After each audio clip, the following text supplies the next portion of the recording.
کہ تیری شادی ہوئی ہوتی، تیرا بیٹا ہوتا اور وہ فوت ہو گیا ہوتا۔ آج یہ جتنے بچے اپنے ماں باپ کو پانی پلا رہے ہیں، تم دیکھ رہے ہو نا، یہ سارے اپنے باپ اپنے ماں باپ کو پانی پلا رہے ہیں، سارے اپنے اپنے باپ کو پانی پلا رہے ہیں۔ اس لیے تیرا تو کوئی بچہ ہی نہیں ہے، اگر تیرا کوئی بچہ ہوتا تو آج تجھے بھی پانی پلایا جا رہا ہوتا۔ تو اس شخص نے کہا میں نے جب سے یہ منظر دیکھا ہے تو اس لیے میں نکاح کرنا چاہتا ہوں، اور میں یہ تمنا کرتا ہوں کہ میرا کوئی بیٹا ہو، کوئی بیٹی ہو، وہ دنیا سے بچپنے میں فوت ہو جائے اور قیامت کے دن وہ میرے لیے سہارا بن جائے۔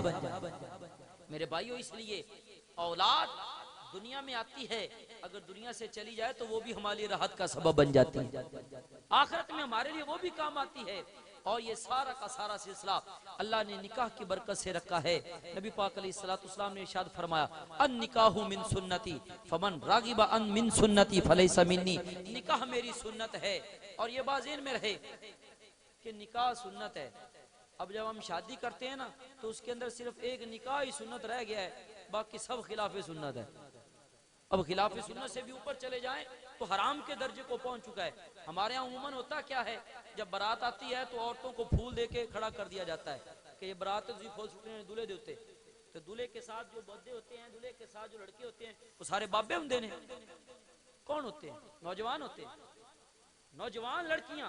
یہ کچھ گزشتہ دنوں کی بات ہے، آپ کے کمالیہ کے ایک میرج ہال کے اندر یوں ہی شادی ہوئی، اور جہاں سے میرج ہال شروع ہوتا ہے وہاں سے لے کے جہاں تک دلہے کی سیج بنی ہوئی تھی، جہاں دلہے نے بیٹھنا تھا، وہاں تک لڑکیاں اتنے اتنے بازو پہن کر، قمیض اتنے اتنے ہاف بازو پہن کے، وہ دو لائنیں بنا کے کھڑی ہیں، ہاتھوں میں پھول پکڑے ہوئے ہیں، اور دلہے کے اوپر اور جو مہمان ہیں ان کے اوپر پھول پھینک رہی ہیں۔ وہ کن کی عورتیں ہیں؟